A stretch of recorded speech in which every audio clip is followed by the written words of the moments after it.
नमस्कार, स्वागत है आपका ज्ञान ब्रिक्स के इस ऑनलाइन क्लास में। दोस्तों, आज हम लोग देखेंगे 6 सितंबर का करंट अफेयर्स। इसमें भी 10 प्रश्न हैं और 10 प्रश्न आने वाले एग्जाम्स के लिए बहुत ही इंपॉर्टेंट है। इसे हम लोग देखेंगे, समझेंगे और डिटेल्स में पढ़ेंगे। तो चलिए देखते हैं। पहला प्रश्न है, किस राज्य की सरकार ने युवाओं के लिए स्वयं योजना को लॉन्च किया है? देखिए दोस्तों, स्वयं योजना लॉन्च किया है असम गवर्नमेंट ने। कौन किया है? असम सरकार ने किया है। वन का आंसर क्या हो जाएगा? वन का आंसर सी बिल्कुल सही है। अब इसमें एक दो बात देख लेते हैं। असम सरकार द्वारा 1000 करोड़ रुपए की राशि के साथ स्वामी विवेकानंद असम यूथ इम्पावरमेंट योजना को लॉन्च किया गया है। इसका फुल फॉर्म होता है स्वामी विवेकानंद असम यूथ इम्पावरमेंट योजना। इसे पहली बार 2017-18 में 1 लाख युवाओं के लिए लॉन्च किया गया था, लेकिन बाद में धीरे धीरे इसे बढ़ाया गया। तो इसे ध्यान रखिएगा। चाय बागानों के मजदूरों को 3000 रुपये की वित्तीय सहायता देने के लिए इसे लॉन्च किया गया है। आगे देखते हैं। अगला प्रश्न है 2 नंबर। 2 नंबर है कि सितंबर 2020 में किस केंद्रीय मंत्री ने English pro mobile app launch किया है? देखिए दोस्तों, इंग्लिश प्रो जो मोबाइल ऐप है, इनको लॉन्च किए हैं रमेश पोखरियाल। तो आंसर क्या हो जाएगा यहाँ पर? 2 का आंसर बी बिल्कुल सही है, रमेश पोखरियाल। इसमें एक बात को जान लेते हैं। मानव संसाधन विकास मंत्री यानी केंद्रीय शिक्षा मंत्री रमेश पोखरियाल निशंक द्वारा English pro mobile app launch किया गया। हैदराबाद की इंग्लिश एंड फॉरेन जो लैंग्वेज यूनिवर्सिटी द्वारा ऐप विकसित किया गया था, उसी को लॉन्च किया गया है। शिक्षक व छात्र व अन्य लोगों को अंग्रेजी उच्चारण को बेहतरीन तरीके से सिखाने के लिए इसे किया गया है। तो इसे ध्यान रखिएगा कि जो प्रोनाउंसिएशन होता है उसे अच्छे से लोग प्रोनाउंसिएट करें। आगे देखेंगे 3 नंबर प्रश्न। 3 नंबर है कि एसी मतलब सुप्रीम कोर्ट ने किस राज्य के सरकार द्वारा स्कूलों में अंग्रेजी को शिक्षा माध्यम के प्रस्ताव पर हाईकोर्ट के निर्णय को बरकरार रखा है? देखिए दोस्तों, ये आंध्र प्रदेश स्टेट है। कौन है? आंध्र प्रदेश है। आंसर 3 का कौन सा हो जाएगा? 3 का आंसर ए बिल्कुल सही है। अब देखेंगे इसमें कि आंध्र प्रदेश विधानसभा द्वारा वर्ष 2019 में आंध्र प्रदेश शिक्षा अधिनियम 1982 में संशोधन किया गया है और आंध्र प्रदेश सरकार द्वारा कक्षा 1 से लेकर के 6 तक को अंग्रेजी शिक्षा का माध्यम बनाने का निर्णय पर आंध्र प्रदेश उच्च न्यायालय ने रोक लगा रखी है अभी तक। अब देखिए, नई शिक्षा नीति 2020 में 5वीं तक की शिक्षा मातृभाषा में होनी चाहिए या स्थानीय भाषा में कराए जाने पर जोर दिया जा रहा है। तो इसको लेकर के यही चल रहा था, हाई कोर्ट में चल रहा है कि 1 से लेकर के 6 तक के बच्चों को केवल इंग्लिश पढ़ाने पर वहाँ पर प्रस्ताव पर रोक लगा दिया गया था। कहा जा रहा था कि या तो हिंदी में पढ़ाइए, मातृभाषा में पढ़ाइए, नहीं तो लोकल लैंग्वेज में पढ़ाइए। आगे देखेंगे 4 नंबर। 4 नंबर प्रश्न है कि बजाज एलियांज ने इनमें से किस अभिनेता को अपना ब्रांड एम्बेसडर नियुक्त किया है? देखिए दोस्तों, ये जो बजाज एलियांज है एलआई ने आयुष्मान खुराना को अपना ब्रांड एम्बेसडर नियुक्त किया है। आंसर क्या हो जाएगा? आंसर डी बिल्कुल सही है। अब देखिए, इसमें Ayushmann Khurrana Bajaj Allianz life insurance के उत्पादों व डिजिटल सेवाओं के प्रचार के लिए नियुक्त किए गए हैं। बजाज एलियांज भारत की बजाज और जर्मनी की एलियांज कंपनी का दोनों को जॉइंट करके इसे बनाया गया है। दोनों की कंपनी मिल करके काम करती है इसमें। तो इसका मुख्यालय पुणे में है और एमडी सीईओ हैं तरुण चुघ। आगे देखते हैं। अगला है 5 नंबर।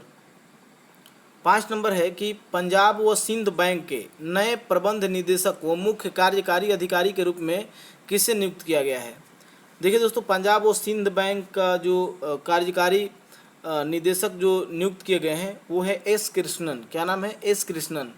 5 का आंसर ए बिल्कुल सही है। अब देखिए, एस कृष्णन वर्तमान में केनरा बैंक के कार्यकारी निदेशक थे और अभी भी हैं, कुछ दिनों के लिए रहेंगे वो। पंजाब और सिंध बैंक के वर्तमान एमडी और सीईओ हरिशंकर का स्थान लेंगे वो। पंजाब एंड सिंध बैंक जो है ये एक सरकारी बैंक है। इसका आप मुख्यालय जरूर याद रखिएगा। मुख्यालय इसका नई दिल्ली में है और स्थापना 1908 में किया गया था। अगला देखते हैं। 6 नंबर प्रश्न है, सितंबर 2020 में किस यूरोपीय देश ने इंडो पैसिफिक रणनीति की घोषणा की है? देखिए दोस्तों, ये किया है जर्मनी। कौन किया है? जर्मनी। 6 का आंसर क्या हो जाएगा? 6 का आंसर डी बिल्कुल सही है। जर्मनी ने किया है इंडो पैसिफिक रणनीति की घोषणा। ये देखिए, ये क्यों किया गया है जर्मनी के द्वारा? ये आप जानते हैं कि हिंद प्रशांत क्षेत्र में चीन का प्रभाव दिन पर दिन बढ़ते जा रहा है। उस प्रभाव को कम करने के लिए जो हिंद महासागर और प्रशांत का क्षेत्र का एरिया है, जो दक्षिणी चीन सागर वाला क्षेत्र है, इसमें बहुत ज़्यादा प्रभाव चला रहा है चाइना। और फ्रांस के बाद इंडो पैसिफिक स्ट्रेटजी लॉन्च करने वाला जर्मनी दूसरा देश है। पहला देश फ्रांस था, दूसरा जर्मनी है। आप जानते होंगे जर्मनी की राजधानी बर्लिन है, मुद्रा वहाँ के यूरो है और चांसलर वहाँ की एंजेला मर्केल है। आगे देखेंगे 7 नंबर है कि किस राज्य की सरकार ने एक नई सूचना प्रौद्योगिकी नीति 2020 को मंजूरी दी है। देखिए दोस्तों, नई सूचना प्रौद्योगिकी नीति 2020 को मंजूरी देने वाला राज्य है कर्नाटक। कौन है भाई? कर्नाटक। तो 7 का आंसर क्या हो जाएगा? 7 का आंसर सी बिल्कुल सही है, इसे ध्यान में रखिएगा। अब देखिए, अब इसमें कुछ बातों को जान लेते हैं। जैसे कर्नाटक कैबिनेट द्वारा वर्ष 2020 से 2025 तक के लिए नई सूचना प्रौद्योगिकी नीति को मंजूरी दे दी गई है। भारत को आप देखेंगे कि भारत को 1997 में आईटी पॉलिसी बनाने वाला कर्नाटक भारत का पहला राज्य बना था। तो ये थोड़ा सा याद रखिएगा इस सब बातों को। भूमि पर 25% सब्सिडी व स्टाम्प शुल्क व पंजीकरण शुल्क पर सब्सिडी देने वाला भी ये राज्य है। आगे देखेंगे, आंसर इसका हो जाएगा 7 का सी। 8 नंबर देखेंगे। 8 नंबर है कि भारत की संसदीय व्यवस्था में संसद के सत्र के दौरान प्रश्नकाल का समय कब से कब तक का होता है। देखिए दोस्तों, प्रश्नकाल का समय तो अभी हाल ही में समाप्त कर दिया गया। देखेंगे इसमें कि इसमें टाइम रखा गया है प्रश्नकाल का कब से कब तक होता है, तो 11 से 12। कब होता है? 11 से 12। 8 का आंसर ए बिल्कुल सही है। केंद्र सरकार की घोषणा के अनुसार आगामी मानसून सत्र में प्रश्नकाल व शून्यकाल नहीं होगा। व निजी सदस्य विधेयक भी प्रस्तुत नहीं किए जाएंगे। देखिए, प्रश्नकाल के बाद तुरंत होता है शून्यकाल। ये जरूर याद रखिएगा, ये एग्जाम में आता है कि प्रश्नकाल के बाद तुरंत कौन सा काल आता है, तो शून्यकाल आता है। सत्ता पक्ष के अतिरिक्त किसी सांसद द्वारा प्रस्तुत किया गया विधेयक निजी सदस्य विधेयक होता है। तो इसे समझ गए होंगे। आगे देखिए, टाइमिंग जरूर याद रखिएगा। अगला है 9 नंबर।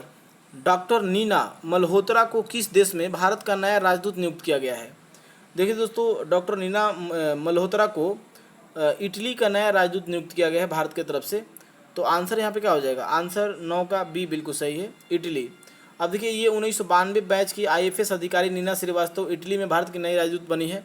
आप जानते होंगे इटली के बारे में कि इटली की राजधानी रोम है और इटली की मुद्रा कौन सा है? यूरो है, क्योंकि यूरोपियन कंट्री में लगभग देश मुद्रा यूरो ही अपनाए हैं।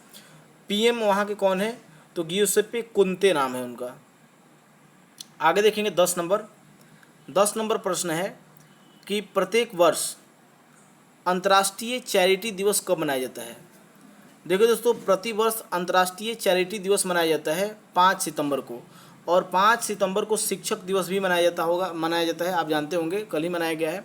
तो ये इम्पोर्टेंट है, डॉक्टर सर्वपल्ली राधाकृष्णन से रिलेटेड है।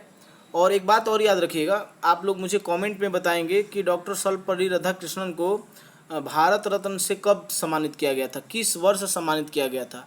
ये कमेंट में ज़रूर बताएंगे आप कि राधाकृष्णन जी को कब दिया गया था भारत रत्न। तो इम्पोर्टेंट है।